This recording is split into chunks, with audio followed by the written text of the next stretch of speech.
Question about malingering. Yes. And made reference to the MMPI-2. Is there another test that you did to make a determination with respect to malingering? Yes. So malingering is a term that most psychologists, we try to be careful of it because it indicates an intent for secondary gain. I prefer feigning, which you had brought up earlier, because it indicates that somebody is intentionally exaggerating, but I don't know necessarily why.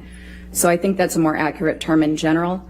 On the MMPI-2, yes, there was no exaggerated profile.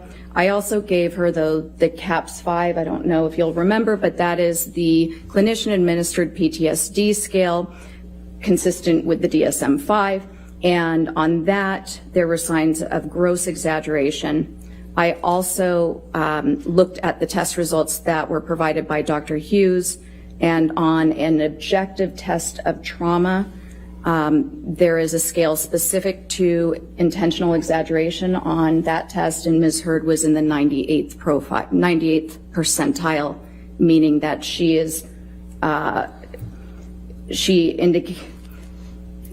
had engaged in extreme levels of exaggeration. Thank you.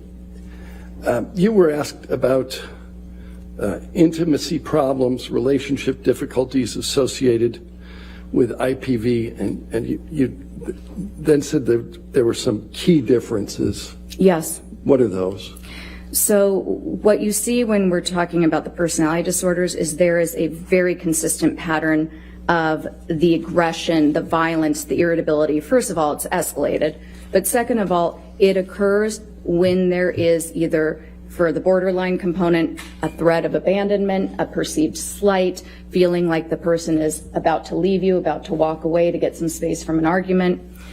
It also occurs to a more mild extent, but when there's a loss of attention and a need to manipulate to try to get that attention back.